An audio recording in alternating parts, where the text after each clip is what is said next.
So today we're at a septic inspection, one of my listings, and septic systems tend to be fairly common on a lot of lakefront properties and any areas that are not served by a public sewer system.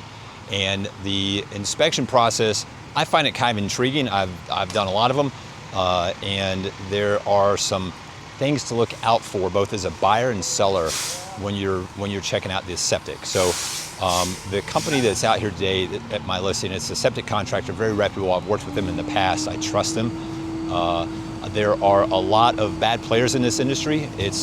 I've kind of jokingly told people for years I'm going to start a septic business because what can happen a lot of times, septic systems, they're not complicated. They're really quite simple and elegant, but a lot of people don't know how they work, and quite frankly, people don't care to know how they work. They just want their toilets to flush and make sure they don't have a sewage problem. So that sets the stage during a lot of home inspections. When the septic inspection is done, you'll have some septic contractors that I've seen some do some stuff that is straight up just unethical, because they will come out and it can be very easy in the right situation for a septic contractor to come out and do an inspection and say, well, wait a minute, this and that's wrong. The tank is bad, the drain field's not working, the pump has gone bad, because the septic contractors, as you might imagine, tend to make a lot more money replacing systems than they do just going out and doing inspections. Inspections cost anywhere from $300 to $600 these days is typical, and that inspection typically involves a few steps. First of all, they're going to mark out the extent of the drain field. They'll typically tell the buyer what type of drain field they've got. They can tell from poking the ground and feeling around a little bit, and make sure there's no trees and whatnot growing into them. Making sure that the drain field is receiving the effluent from the tank, drained back and filtered back into the ground, because sometimes drain fields, after they've been used a long time or not been maintained, they will need to be replaced because they've filled up with roots and other material. But I've seen, I would say, probably half the septic inspections I've been involved with over the years, I've found that sometimes some of these, I will call them nefarious septic contractors, will come out and try to sell a system where it's not needed. And so it's something that I insist at being at every one of my septic inspections, because I understand the systems at this point, and I like to make sure that we're not having, whether it's a buyer or a seller, getting bad information. So the way this works, I'll go into more detail here. We've got first of all, they have to come out and locate where the tanks are.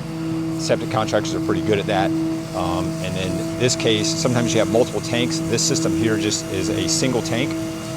They find the lid. They've dug it up. It was underneath the shrubs here. And then they take a visual inspection at it. There's usually a filter in there that's to prevent solids from getting out into the drain field. And you can see over here, he's pulled the filter out. It was full of stuff, but they're washing that out and they'll put that back in there. I've seen a lot of times when a inspection is done that the filters are non-existent, and it's not a secret that a lot of septic contractors will just throw the filters out. It creates a little more work for them, obviously, to get in there and clean them out, pull them out, and it's not unusual to find old filters at the bottom of tanks where a septic contractor has just broken them off and thrown them down the tank. So this system doesn't have that going on, but that's something to watch out for. While they're doing a visual inspection on the tank over there, the guy behind me, he has gone out and he has found the extents of the drain field. I'll show you a better shot here. And what he's doing right now is he's marking off with flags and some paint to let the future owner of this property know where their drain field is. That's important because you don't want to be parking vehicles over it. You don't want to be planting trees in the middle of it, and you want to just make sure that you're treating the system properly. The other part the other thing what's going to happen here at the tank in a little bit, they came out here, they started running water in it, and they do that because the way a septic system works is that tank there is essentially a settlement tank, and the solids settle down to the bottom of the tank, and the liquid water stays on top. And there's a pipe in there that runs out horizontally along the ground here. They've found that, and they've marked that with some paint as well. And so that's where the line is coming out from the septic tank, and the effluent is going out and going into what are some black plastic kind of almost like if you were to take a black plastic trash can, large one, and cut it in half. There are these domes that they bury under the ground here. The effluent flows out into the domes, and that void is maintained to allow that effluent to seep down into the groundwater, and eventually it gets down into the aquifer, and we drink it again. So that's just how it works. But when they do the flow test, when they run water into the tank over here, a bad drain field that's not receiving water, the water level will start to rise on that tank, and that tells the contractor that the drain field out here, for whatever reason, is no longer able to receive the flow of water. And that's an indication that you have a drain field that has started to fail. So that's the first part of that test when they do the flow test. And then what they'll do when they're done with that, you see these guys over here, and they've got the tubing that's going to go back to the pump truck. Nice plug for Greens Environmental. They are one of my favorite septic contractors here in Orlando.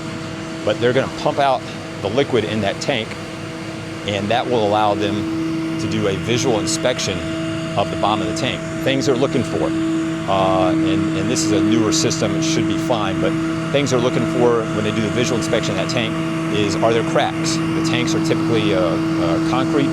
Sometimes they're a polymer, plastic type of tank.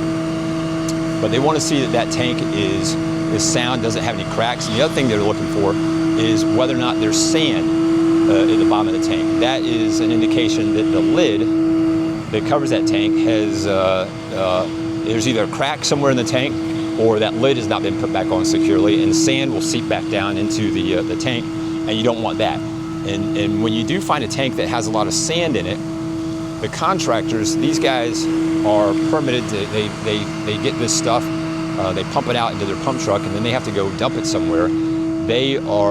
Septic contractors do not like to pump out tanks that have sand in the bottom of them, or they'll just leave the sand down there because it's very expensive to deal with that sand versus taking typical drain field effluent and disposing of that.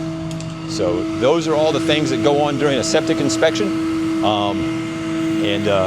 Yeah, it's some people think it's a little bit on the yucky side, but it's really a kind of a beautifully simple system the way they work. And if they're well maintained, they can last you for years, and you're not paying a sewer bill.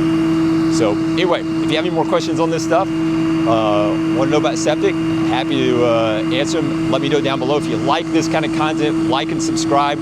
I promise I'm not going to do a whole lot more on, I'm not going to waste your time with solid waste. Ooh, that was bad. Anyway, all right, thanks for watching. Bye.